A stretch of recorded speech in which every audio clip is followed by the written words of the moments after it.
Agora eu vou me apresentar, eu sou Jamile Sabatini Marques, diretora de Inovação e Fomento da ABS, e a partir de agora eu vou conduzir, então, este evento, como o Rodolfo comentou. Agora vamos passar um vídeo da IBM, nossa patrocinadora Platino, e também um vídeo da TOTS, como patrocinadora Expert.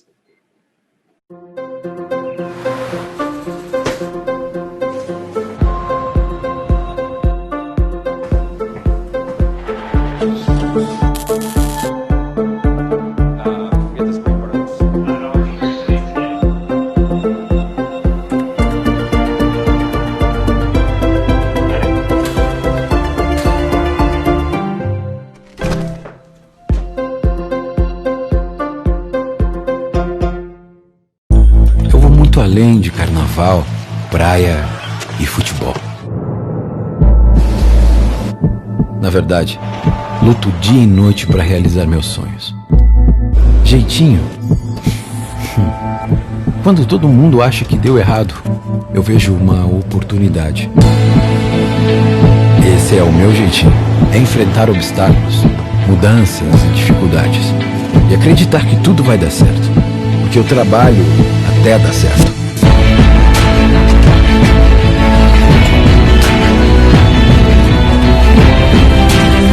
Foi assim que eu ajudei a desenvolver milhares de empresas por todo o país. E é assim que eu vou continuar. Quem sou eu? Eu sou o brasileiro, sou a TOTS, sou você.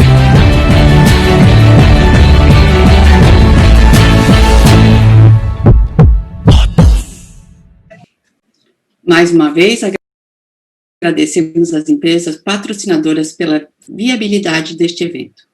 Agora, quero convidar para a nossa sala a jornalista Silvia Bassi, que fará a moderação deste painel com o primeiro keynote speaker dessa edição do ABS Software Conference, o professor de Harvard, autor do livro Unlock the Customer Value e fundador da empresa Decoupling do Brasil, Sr. Thales Teixeira, que falará sobre o tema Executando a Transformação Digital Focada no Cliente. Nós teremos 15 minutos ao final, reservados para perguntas e respostas. Vocês podem enviar seus comentários e perguntas pelo chat. Se estiverem postando nas redes sociais, informamos que a AB tem perfis no LinkedIn, Instagram, Facebook e Twitter. Usem a hashtag ABSConference. Sr. Thales.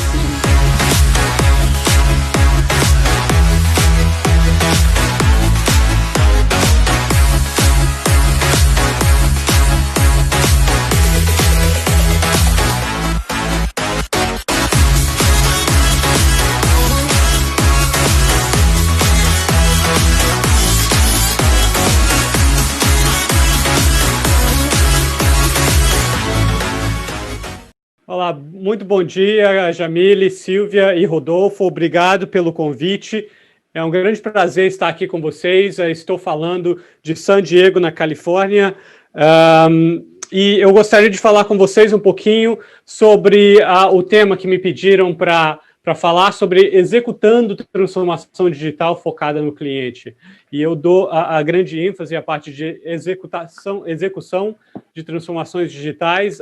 Um pouquinho, para quem não me conhece, aqui apenas um resumo de quem eu sou brasileiro, óbvio. Eu moro nos Estados Unidos desde 2004, eu vim para os Estados Unidos fazer o PhD na Universidade de Michigan, mas de 2009 a 2019 estive na Harvard Business School, a escola de negócios da Universidade de Harvard. Está aqui a minha página, eu fui professor full-time até meados do ano passado. Aí eu escrevi um livro chamado Unlocking the Customer Value Chain, e esse livro foi o resultado de 8 anos de pesquisa, visitando tanto startups quanto empresas estabelecidas, as incumbentes, para tentar entender o que é disrupção digital. E o que eu gostaria de compartilhar com vocês nos próximos 25 minutos é um pouquinho dos meus aprendizados. Primeiramente, está aqui alguns clientes, só para você saber o grupo de empresas que eu visitei e trabalhei, Unilever, Nike, BMW, você vê, claro, no Brasil, empresas brasileiras, GPA, então eu tenho trabalhado com empresas no Brasil, no exterior, em vários países, e o que eu gostaria de falar um pouquinho é sobre as etapas que eu aprendi, de como fazer uma empresa sobreviver e depois crescer e se desenvolver numa transição utilizando um modelo de negócio tradicional, indo para um modelo de negócio digitalizado ou mais apto para a economia digital. Então, o meu filho pequeno, ele gosta de brincar, não de amarelinha, mas de brincar dessa história de que a gente está andando pela calçada, se você pisar numa linha, no corte da calçada, o mundo vai explodir. Então, a ideia é mostrar alguns elementos que vocês que comandam empresas estabelecidas devem evitar para que o futuro não exploda. Primeiramente, vem um aprendizado que eu tive já alguns anos atrás, que em virtualmente todas as empresas que eu trabalhei, no momento de transformação digital, há uma queda de receita grande. E eu vou exemplificar isso com o case da Best Buy que eu escrevi numa empresa, um varejista tradicional americano, o maior incumbente no varejo de eletrônicos, e aqui eu mostro o lucro em bilhões de dólares da Best Buy de 2010 a 2012. Essa empresa ganhava muito dinheiro, mas em final de 2012 uma coisa trágica aconteceu. E eu exemplifico essa tragédia via esse desenho, e eu vou ler aqui um pouquinho. Olha, uma mulher numa loja de sapatos, o vendedor tentando ajudar ela a achar o sapato ideal, e quando ela acha, ela fala, esse par de sapato é perfeito, mal posso esperar para comprar na internet mais barato. Qual a sua senha do Wi-Fi? Então, isso exemplifica um problema grande do varejo que a gente chama de showrooming aqui nos Estados Unidos. 70% dos americanos falam que ao comprar produtos duráveis, eletrônicos, sapatos, roupas, eles e elas praticam showrooming, que é ir na loja, ver o que eles gostam e depois comprar mais barato na internet. Então, obviamente, no varejo de eletrônicos da Best Buy, quem veio para desacoplar, para quebrar o modelo de negócios da Best Buy foi a Amazon. Então, a Amazon introduziu aplicativos que permite que você vá na loja, tira a foto do eletrônico que você quer comprar, escaneia o código de barras, ou faça busca, e você, de repente, vê o produto mais barato sendo vendido na Amazon, você compra o produto na loja. Então, houve um desacoplamento, o consumidor vai na loja para avaliar, mas compra pela Amazon. Então, ao acontecer isso, o que aconteceu está evidente nesse gráfico, uma queda brutal no lucro da Best Buy. Muita gente ia na loja, ela ainda tinha os custos fixos, mas as pessoas passaram a comprar menos e menos os eletrônicos. Então, dado isso, o que a Best Buy tentou resolver de várias formas esse problema, mas eventualmente eles fizeram uma pergunta que era, e se a gente desaparecesse amanhã?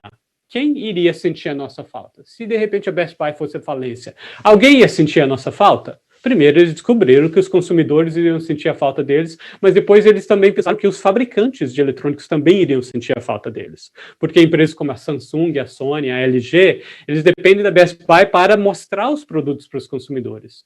Se os consumidores compram na Best Buy ou compram online na Amazon, sempre esses fabricantes de eletrônicos estavam ganhando. E a Best Buy não cobrava dinheiro deles até então, então o que ela resolveu fazer é colocar um preço, colocar um valor de estacionamento nas gôndolas da Best Buy. De agora em diante, eles definiram que a Best Buy vai ajudar as pessoas a fazer o browsing, olhar os produtos, e alguns vão comprar, outros não, mas de qualquer forma, se compram ou não, a Best Buy queria ganhar dinheiro. Então, o que ela fez foi realmente mudar o modelo de negócios, fez uma transformação gigante. Hoje, se você for numa loja da Best Buy, ela parece mais ou menos como isso. Na verdade, o que você está vendo aqui é um estacionamento de marcas. Se você for colocar 5 computadores ou 10, você vai ter que pagar mais por 10. Quanto mais produtos você colocar na Best Buy, mais o fabricante vai ter que pagar por isso. Né? Então, você vê que aqui está o CEO da Best Buy, Albert Joly, e o CEO da Samsung. Eles apertando mãos. Pela primeira vez no mundo, um fabricante de eletrônicos estaria comprometido a pagar para um varejista, mesmo que não vendesse os. E se você for olhar essa imagem, claro, um desses senhores está rindo muito mais do que o outro. Houve uma grande mudança nesse momento e, eventualmente, a receita da Best Buy aumentou e ficou tão grande quanto era antes. Mas a diferença na transformação digital dessa empresa usou alguma tecnologia, mas fez uma drástica mudança de um modelo de varejo que comprava produtos e colocava um markup e vendia mais caro, para um modelo de mídia em que atrai as pessoas para a loja e vende essa atenção para os fabricantes na forma como eu me referi. Então, o que você nota, o que eu aprendi realmente, que em muitas transformações digitais, o lucro tende a cair drasticamente, ficar zero, para depois ele voltar. Mas quando ele volta muito mais garantido, sustentável no longo prazo. Então, isso é o que eu mostro para os meus clientes, essa V que acontece. Na primeira fase, o modelo tradicional que está ganhando dinheiro, numa transformação digital, tem-se a perder dinheiro e às vezes ir no negativo, para que depois se volte. Então, nessa fase, o importante é que nessa transição tende-se a perder dinheiro e se você está navegando esse navio, é importante mostrar para a sua equipe que a coisa vai piorar antes que ela melhore, para todo mundo aceite e não veja isso como um fracasso. Uma coisa natural é antever e comunicar a todos a trajetória negativa.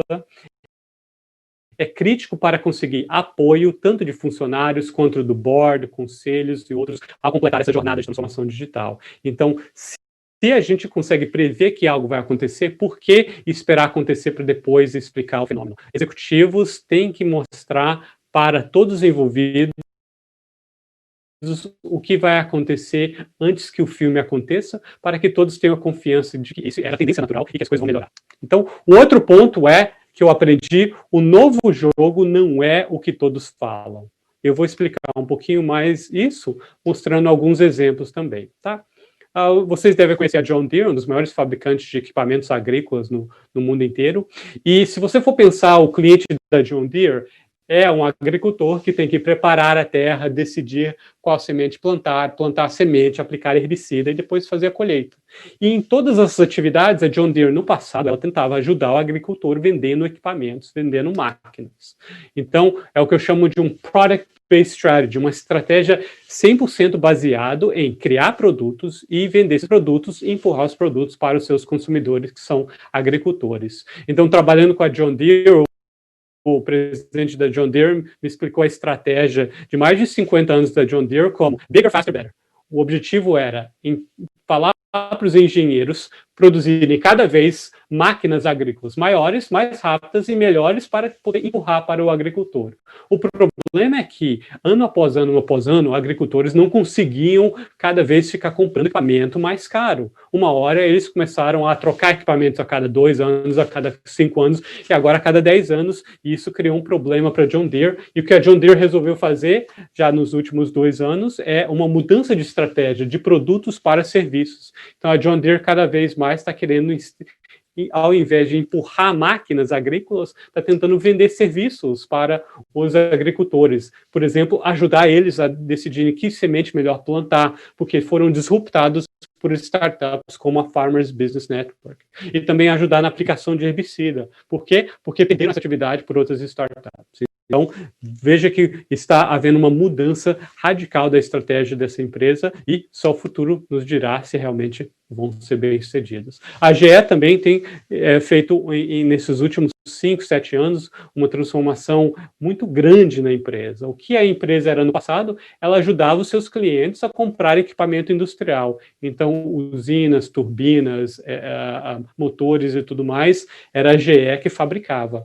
E para uma empresa como a GE, para fazer isso, ela precisa ter bons engenheiros e cientistas que fazem a P&D em hardware, a venda tradicional desses equipamentos, porque pode ser muito caro, pode ser muito complexo o equipamento, mas no final do dia você produz e você tem um contrato com o seu cliente para tentar vender esses produtos. O que ocorria isso é chamado uma venda transacional, então os contratos são relativamente simples, poucas páginas, podem ser centenas de milhões de dólares, mas no final eu entrego esse produto físico, esse equipamento e você me paga. O que tem acontecido mais recentemente com a GE, da mesma forma que a John Deere fez, é ela entrar e entender que os clientes não querem apenas comprar mais equipamento. Empurrar equipamento no cliente não é uma estratégia mais sustentável. Então, a GE começou a criar uma unidade chamada GE Digital e criou uma área chamada Predix para tentar vender aos seus clientes contratos de manutenção e otimização dos equipamentos. serviços da mesma forma como a John Deere fez. Mas o ponto é que para mudar, fazer essa transformação, a GE Digital agora precisa ter pesquisa e desenvolvimento de software e analytics, porque é muito mais importante do que o hardware original. A venda é uma venda mais consultiva. Você é um consultor do seu cliente, ajudando o cliente a melhorar, otimizar e fazer uma manutenção preventiva, ao invés de uma venda transacional em que você vende o produto físico.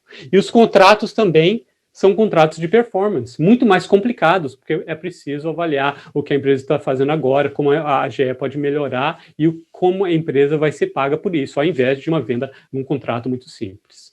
O ponto desses exemplos, e isso é um ponto mais geral que eu aprendi com os meus clientes, é o fato de que quando você começa a ver as competências das empresas nessas grandes transições disruptivas, num período em que há uma disrupção do mercado, isso certamente tem ocorrido em várias indústrias e países, as competências tradicionais das organizações, no sentido de o impacto que elas têm em gerar lucro, tende a cair, mas tende a cair muito rapidamente.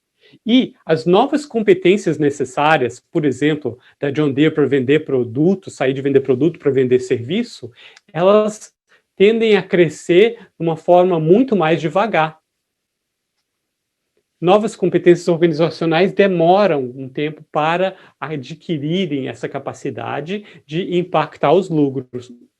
Então, o que você sabe fazer muito bem perde valor, e o que você tem que aprender para a nova digitalização demora para ter um impacto nos lucros. E nesse período há um grande risco, e é aí que eu entro tentando ajudar os meus clientes a fazer a gestão dessa transição e entender como manter os lucros da parte tradicional e, ao mesmo tempo, fazer essa transformação da empresa para o futuro. Então, o ponto que eu aprendi é que, em transições de mercado, velhas competências se tornam irrelevantes muito mais rapidamente do que novas competências são desenvolvidas. Etapa número 3. O que realmente disrupta o seu negócio? Isso é a base fundamental do livro que eu lancei no ano passado em inglês e em português recentemente. Mas antes de eu explicar isso, eu preciso te explicar um conceito que eu ensino no primeiro dia do curso de MBA em Marketing dos alunos de Harvard, que é o conceito da cadeia de valor do cliente. Então, digamos que eu queira comprar uma tela dessas. Essa é uma tela interativa, é uma tela da Samsung, eu quero comprar, mas ainda não sei qual a tela ao certo comprar. Então, eu vou na Best Buy avaliar as opções, eu peço ajuda para um vendedor para escolher, depois eu faço pagamento, eu consumo e depois, eventualmente, alguns anos eu descarto. Nos Estados Unidos, você joga fora, provavelmente eu revenderia, uma forma de descartar o produto. Essas são as atividades da minha cadeia de valor. Muitos falam na cadeia de valor, mas é da empresa. Essa é a cadeia de valor do cliente, o que gera valor para o cliente. Se eu fosse comprar produtos de beleza, eu iria na Sephora para avaliar, escolher, comprar, consumir, descartar produtos de beleza. E a incumbente do setor de videogames é Electronic Arts, também poderia fazer todas as atividades com ela. Veja que essas empresas incumbentes, elas efetivamente, elas entregam, elas executam várias atividades da cadeia de valor do cliente. O que eu descobri já há alguns anos, que eu tenho retratado no meu livro, nas minhas palestras e nos meus artigos, é que as startups, elas olham de modo muito mais focado nessa cadeia de valor. Elas olham a cadeia de valor que está sendo executada pelo um incumbente, uma empresa estabelecida, e elas resolvem olhar uma atividade e falar, nós podemos fazer essa atividade melhor. Então, por exemplo, o caso da Birchbox, são alunos de Harvard, que em 2010 resolveram fazer a pergunta: por que as mulheres precisam ir na loja da Sephora toda semana para testar e colocar no rosto produtos de beleza? Não há uma forma mais fácil? Então, elas criaram uma caixinha, você paga $10 por mês, e você recebe umas 5 amostras de produtos de beleza, não o tamanho real, e em casa você testa e vê o que você gosta e o que você não gosta. Então, efetivamente, o que a Birchbox está no business é de ajudar consumidores a experimentar, e depois, uma vez você sabe o produto que você gosta, você pode escolher, comprar e consumir o tamanho real de uma outra empresa, como a Sephora, como a Amazon, por exemplo. No Brasil, a Glambox foi a versão da Birchbox muito similar.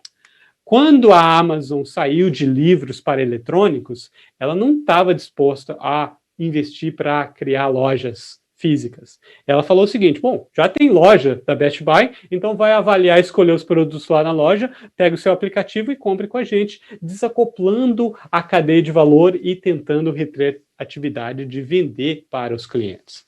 E, por fim, a Zynga foi a primeira empresa de videogame a fazer a pergunta, por que as pessoas têm que comprar o videogame antes de consumir? Antes, essa era a norma. Hoje, o que eles criaram é o modelo freemium, em que você pode consumir sem ter que comprar os videogames. Então, esse desacoplamento é o que eu tenho retratado. A definição é decoupling, é a quebra dos elos entre atividades do cliente que são tradicionalmente oferecidas em conjunto. Esse é o que está desrompendo vários negócios. Empresas estabelecidas fazem várias atividades, a startup vai escolher uma atividade que não está sendo muito bem feita para o cliente e faz melhor. Deixa eu dar mais alguns exemplos de decoupling. Por exemplo, professores americanos gostam de ir para o Rio de Janeiro, subir a favela, levam a máquina para tirar foto, e eu falo, olha, toma cuidado, há um risco nisso. E, o que eu sugiro é, pesquise várias empresas de seguro, leia as apólices, compre uma apólice de seguro para viajar mais para o Rio de Janeiro, mais tranquilo, você tem que pagar franquia, uma semana depois você tem que cancelar o seguro. Muito complicado, quase nenhum professor faz isso para viajar para o Brasil ou para qualquer outro país, porque vai arriscar, é muito complexo. Então vem uma startup chamada Trove, que conecta o aplicativo no e-mail, então tudo que você compra, que você recebe uma mensagem por e-mail, que o produto foi comprado, começa a ficar populacionado na sua lista de produtos que você dona, por exemplo, a máquina aqui, e se você quer, vai para o Brasil, ou vai viajar para algum lugar e tem medo que vai perder a máquina, você basta passar com o dedo para a direita, e para aquele produto você está sendo assegurado, você paga uns $2, alguns dólares por dia, você viaja, quando volta, quer cancelar o seguro, apenas para a esquerda. Você liga e desliga o seguro de cada produto, desacoplando o fato de ter que pesquisar seguro, cancelar seguro, é como se fosse uma tomada elétrica para a luz, você liga e desliga o seguro quando você quer. No Brasil, temos casos de decoupling. A RAP, por exemplo, tem tido muito sucesso, porque ela ajuda o cliente a escolher o produto e receber o produto sem ter que fazer as atividades intermediárias, se focando em algumas atividades para fazer melhor para o consumidor final. Esse é o elemento de decoupling que eu tenho retratado. Então, o que eu aprendi é isso. Os disruptores mais perigosos da atualidade não estão roubando clientes dos incumbentes, estão roubando atividades da cadeia de valor do cliente. Você vê que ao fazer o showrooming, o cliente continua indo na Best Buy e compra na Amazon. O cliente continua indo na Sephora e vai na Glambox ou na Birchbox. Então, há um compartilhamento de clientes nesse sentido. Obviamente, há um problema muito grande para as empresas estabelecidas, porque elas têm uma base de custo fixo muito grande e não podem se dar o luxo de perderem essas atividades lucrativas. O que consumidores procuram? Esse foi a quarta etapa de aprendizado meu ao tentar visitar vários executivos em empresas estabelecidas que estavam sofrendo com decoupling.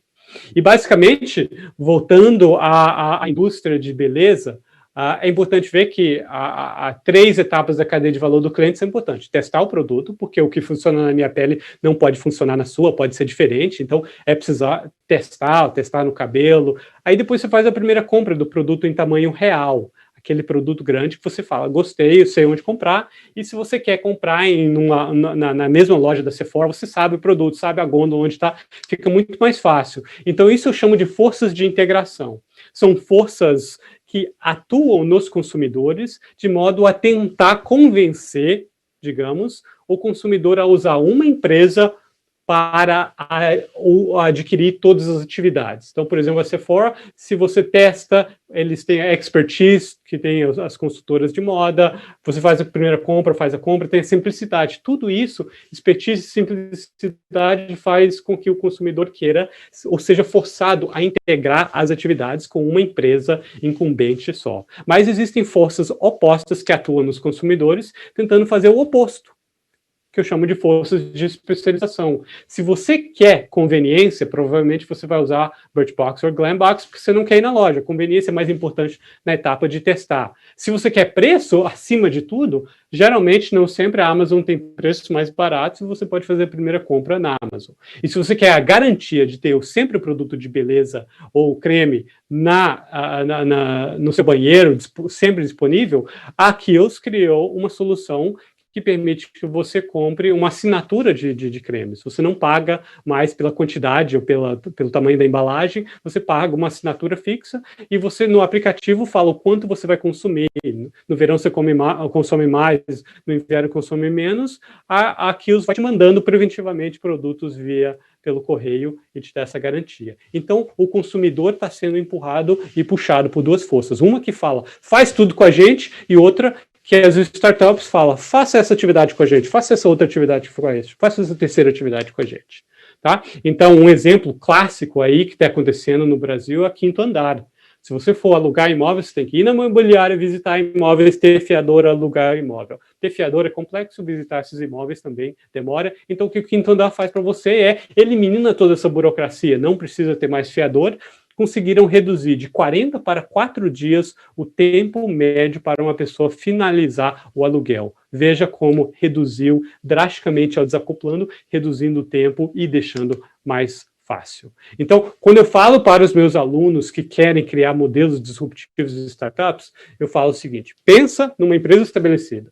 Pensa nos clientes, um grupo de clientes dessas empresas estabelecidas que você acha que não estão sendo bem servidos por essa empresa. E depois, note que nós consumidores, quer queira a gente esteja comprando carro, alimento, educação, saúde, viagem, o que for, empresas B2B, B2C, que vendem para o governo, todos nós, governos, empresas e indivíduos, temos três moedas virtuais nos nossos bolsos que a gente está pagando por esses produtos e serviços. Uma é uma moeda real, que é dinheiro, então nós consumidores queremos algo mais barato, queremos reduzir também o custo de tempo mais rápido, como conseguir os bens e serviços no modo mais rápido possível, e depois a gente quer minimizar o esforço para adquirir isso, modo mais fácil, mais barato, mais rápido, isso que rege o que o consumidor vai decidir desacoplar ou manter o serviço como empresa estabelecida. Então, no final, é realmente vendo essas três moedas virtuais, como conseguir reduzir os custos para o consumidor desses três elementos, e, obviamente, desde fevereiro e março, os consumidores têm pensado muito mais num quarto elemento, que é querem consumir os produtos e serviços que querem de uma forma mais segura, mantendo esses custos da forma mais barata possível. Então, focar nisso é importante. A redução de custos em cada etapa da cadeia de valor do cliente, custos monetários, de tempo e esforço, ditam se o consumidor decidirá desacoplar ou não. É nisso que a disrupção digital é o foco, no consumidor, nesses custos para o consumidor. E, por fim, a quinta etapa é entender o grau de risco que a sua empresa sofre. Não são todas as empresas, não são todos os setores que vão sofrer o mesmo nível de risco. Então, obviamente, a quantidade de esforço, de tempo, de dinheiro que vocês, nas suas empresas, vão usar para tentar combater a disrupção digital e para se defenderem e depois fazerem uma transformação digital, depende do nível de risco. Se você tem um risco muito alto do seu negócio, você vai investir muito tempo e dinheiro. Você vai arriscar também. Se o nível de risco é muito baixo, você não vai arriscar tanto, você não vai investir tanto. Naturalmente, nem todos devam agir da mesma forma nessa transição. Então, por exemplo, quando eu trabalho com empresas na parte de automóveis, as decisões dos consumidores em automóveis têm migrado cada vez mais, e isso tem aumentado o risco. Então, por exemplo, no passado, a maioria dos consumidores do mercado de automóveis faria a pergunta: qual carro movido a gasolina eu devo comprar? Ou a álcool no Brasil, ou Flex. Então, eu quero comprar uma BMW, eu quero comprar um Audi, eu quero comprar uma Mercedes. Era meio uma competição padrão, na onda mudava. O que tem ocorrido cada vez mais nos Estados Unidos e outros países é consumidores perguntando, será que devo comprar um carro elétrico ou não? Um Tesla, um Volkswagen? Isso é uma competição que envolve inovação tecnológica pela eletrificação do carro. Mas e ainda, agora a gente está começando a ver consumidores fazerem pergunta, será que eu devo comprar um carro autônomo? Alguns carros já são semi-autônomos, como os carros da Tesla nos Estados Unidos, que você paga um valor adicional, mas cada vez mais a gente está começando a ver consumidores fazerem essa pergunta. Então, os carros autônomos são uma disrupção tecnológica. E, por fim, o que a gente nota são até alguns consumidores, principalmente os mais jovens, que moram em cidades grandes, fazendo a pergunta, será que devo comprar um carro? Será que devo comprar um carro pela primeira vez ou não? Será que eu preciso de um carro? Isso é inovação no modelo de negócios. Esse é o elemento mais disruptivo dessa indústria. E um cliente recentemente meu, que eu fiz um workshop, tem transformado a Hyundai, fala não em indústria automobilística, mas fala em mobilidade, porque entendeu que a maioria dos consumidores sempre vão querer mobilidade, mas o nível de pergunta que estão fazendo está relacionado ao grau de disrupção de cada país, o risco que a Hyundai está potencialmente sofrendo. Tá? Então, o que, eventualmente, a maioria dos executivos tem que entender, eu retrato nesse slide, que é uma mudança de mindset, de produto para solução para o cliente. Esse é um produto, uma furadeira? Eu te garanto categoricamente que ninguém precisa de uma furadeira. Ninguém no mundo precisa de uma furadeira. O que nós precisamos é de buracos. Buracos na parede, buracos no telhado, buracos na madeira, e esse é o meio para chegar no buraco. Se eventualmente amanhã alguém vier com uma nova solução, um laser, as pessoas vão trocar esse produto, disruptar essa empresa e usarem, vender, comprarem, utilizarem outras tecnologias para fazer buracos. Então, sempre pensam na solução para o cliente e não apenas no produto. O jogo, senhoras e senhores, mudou. Isso é fato, ainda bem que há esse evento de 3 dias para ajudarem, porque há novas regras, há novas jogadas e há novos players em vários mercados. As startups e empresas de tecnologias estão realmente avassalando várias indústrias. Eu faço um workshop de um dia inteiro, físico e virtualmente, em que eu ajudo meus clientes a calcular drivers e custos, mensurar o risco de perda de mercado, mapear a cadeia de valor do cliente, fazer rebalanceamento do modelo de negócios e criar e crescer modelos de negócios disruptivos. Eu tenho desenvolvido vários frameworks, aqui são 5 frameworks, que ajudam as empresas a olharem exatamente o que está disruptando o mercado deles para consertarem a disrupção, consertarem o ponto, a raiz da disrupção digital, ao invés de apenas vamos lançar novas inovações, vamos fazer coisas novas, vamos pensar fora da caixinha. Isso é uma tentativa que, muitas vezes, não dá certo. Então, o que eu vejo em empresas estabelecidas, empresas grandes, é que, em grandes decisões, como essas de transformação digital, existem basicamente 2 avenidas a tomar. Uma é usar um método e processo. Eu tenho uma série de métodos, meu livro tem, mas não precisa utilizar o meu, pode utilizar o de outros acadêmicos. Mas na falta de um método ou um processo, o que eventualmente acaba decidindo é politicagem. Eu ainda estou para ver uma empresa, um CEO de uma empresa grande falar, Thales, a razão do nosso sucesso, das nossas décadas de sucesso e sustentabilidade é porque nós temos uma politicagem melhor do que os nossos competidores. Então, sugiro, sempre foque num método e processo para tomar decisões importantes. Se vocês querem um pouquinho mais, eu não tenho tempo para explicar um pouquinho mais os meus métodos, mas o meu site está aqui, decoupling.com.br, o site da minha empresa de consultoria. Para terminar, tem 3 mitos que eu ouço muito e, na verdade, eu gostaria de desbancar porque a realidade não é compatível com isso. Primeiro, quando a gente olha várias indústrias usando aplicativos para disruptar, o que a gente começa a ver é a imagem real do que está acontecendo. Os consumidores disruptam mercados, não são as startups. As startups tendem a ser mais rápidas a entregar o que o consumidor quer, porque o consumidor mudou necessidades e desejos, mas é o consumidor que disrupta mercados. Ponto número 2, tantas novas tecnologias, Bitcoin, 3D printer, VR, AR, wearables, drones e tudo mais, o executivo está chocado. Cada mês, cada semana tem uma tecnologia nova, muito complexa, que é preciso saber integrar no mundo dos negócios. Toma cuidado. Saiba que o ingrediente disruptivo mais importante é a inovação no modelo de negócio, não apenas a tecnologia. Eu não vou falar que tecnologia não é importante. Claro que é a mais importante que tem acontecido revolucionária nos últimos anos. Mas a tecnologia é o motor que você coloca no modelo de negócios. Se o modelo de negócio está bom, o motor ajuda a alavancar, senão vai expirar fora de controle e explodir. Consultores também, e professores como eu, temos vários modelos, várias empresas de consultoria criam esses modelos redondos, triangular, modelo diamante, losango, para explicar o que é uma transformação digital. Tem vários assim, não se preocupem com isso. Existe uma abordagem em comum para entender disrupção digital em várias indústrias, e essa abordagem requer realmente entender o princípio de tudo, a cadeia de valor do consumidor, de olhar essas etapas e ver que cada parte, em diferentes partes, diferentes tipos de disrupção, como showrooming, sites de comparação, marketplaces, lojas de pop-up, outras não temos mesmo, nomes e até economia compartilhada que separa a compra de consumir, e há até um site que você possa compartilhar animais de estimação. Tudo isso são exemplificação do decoupling, que quebra a cadeia de valor do cliente e separa atividades para as startups oferecerem um elemento enorme. Então, terminando isso, tá aqui o meu livro, foi traduzido esse ano em português, chama Desvendando a Cadeia de Valor do Cliente, que eu elaboro muito mais em detalhes no que eu acabei de falar. Muito obrigado pela atenção e interesse de vocês. Eu fico aberto a perguntas ou esclarecimentos.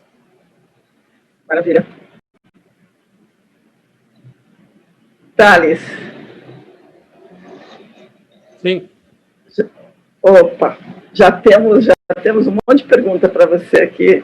Bom, primeiro, sensacional, foi muito, muito bacana. Acho que eu sou suspeita porque eu adoro seu livro, adoro essa tese, então foi muito bom ter você aqui. A gente tem algumas perguntas, eu vou começar com as perguntas da audiência, depois eu tenho umas... Essa vez um bip estranho, porque eu botei meu timer aqui para contar direitinho meu tempo, para não fugir muito do... A primeira pergunta é assim, você mencionou vários exemplos lá de fora, e obviamente você citou o quinto andar aqui, mas o pessoal está querendo saber quais são as principais lições que o Brasil e as empresas nacionais podem tirar, além dessas que você colocou. Vamos acoplar aí a questão da pandemia no caldeirão, né? Quais são hoje, na sua opinião, as ações principais sobre essa questão de não entender o consumidor? Porque, no fim das contas, o que acontece é isso, né? Você perde o consumidor porque você não entendeu que você podia ser diferente. Bom, Silvia, você já respondeu metade da pergunta, é não entender o consumidor. Então, primeiro, colocar o consumidor como centro. Então, muito se fala de centralidade no consumidor, em inglês, customer centricity. Isso significa que você focar no consumidor. E quando você foca no consumidor, você acaba não focando mais no que você focava no passado. O que as empresas focavam no passado? O que elas focavam no passado é nelas mesmas, né? Então, firm centricity, centrado na firma, na empresa.